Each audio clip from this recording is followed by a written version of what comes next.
Assalamualaikum warahmatullahi wabarakatuh. Saya Sana Yufti Randari dari kelas 12 IPS 3. Saya akan berceramah tentang akhlakul karimah.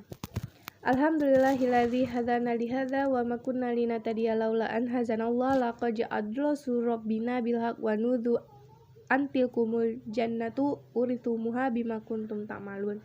Asyhadu an la ilaha illallah wa asyhadu anna Muhammadar Rasulullah sallallahu alaihi wasallam wa ala alihi washabihi amma ba'du.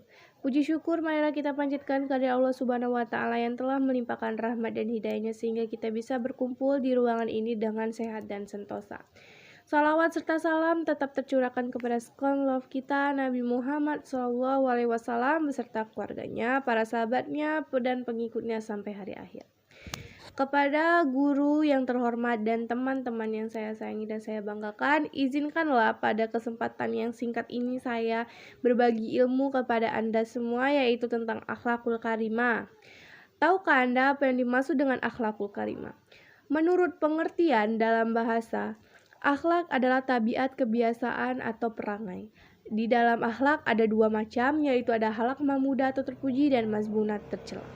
Tentu yang dimaksud akhlakul karimah tidak lain adalah akhlak mahmudah, seperti yang difirmankan oleh Allah Subhanahu wa taala dalam Al-Qur'an surat Al-Qalam ayat 4, yang artinya sesungguhnya engkau Muhammad berada di atas budi pekerti yang agung.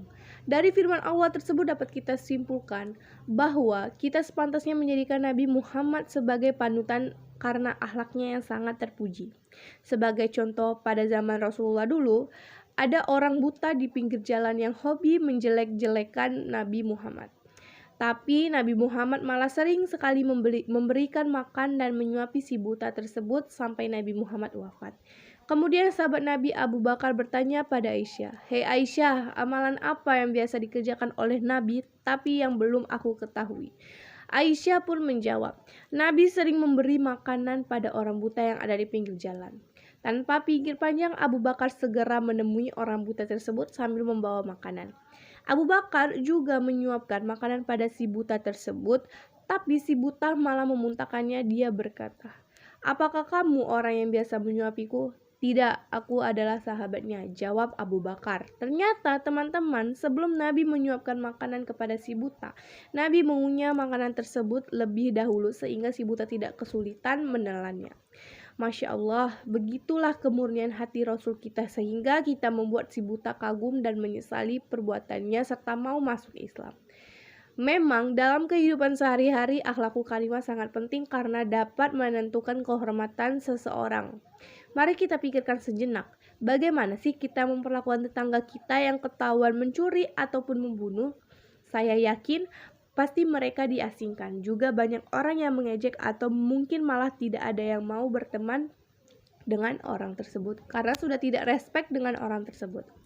Sehingga jika kita ingin dihargai maupun dihormati dalam pergaulan, kita harus menjaga akhlak kita. Bukan hanya di dunia saja, akhlakul karimah juga sangat penting berdasarkan sabda Nabi Muhammad SAW di dalam hadis yang diriwayatkan Abu Daud yang berbunyi, artinya tidak ada yang lebih berat di timbangan amal daripada budi pekerti yang terpuji.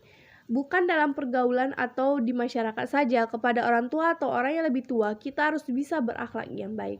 Coba kita renungkan bersama. Bagaimana perjuangan kedua orang tua kita dari melahirkan, membesarkan, dan mendidik kita hingga orang tua kita kembali ke pangkuan Allah Subhanahu wa taala. Maka pantas sekali dalam hadis Nabi berbunyi, yang artinya ridho Allah tergantung ridho orang tua.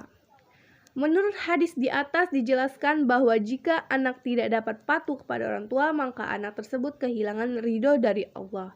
Islam menempatkan kedua orang tua ke dalam posisi yang sangat mulia. 2 emas gunung Uhud dibanding pengorbanan orang tua kita, maka lebih berat pengorbanan orang tua kita. Subhanallah, mereka memang orang yang paling berjasa kepada kita, betul tidak?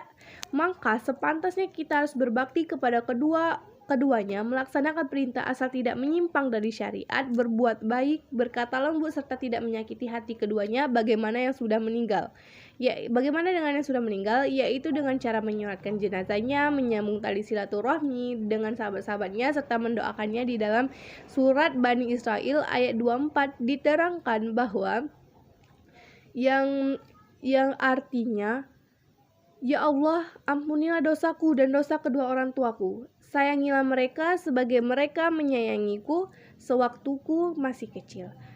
Menurut arti di atas diterangkan bahwa di akhirat nanti yang dapat menolong orang tua kita adalah jurang mereka hanyalah dengan doa dari anak yang soleh. Semoga kita termasuk di dalamnya. Amin Allahumma amin.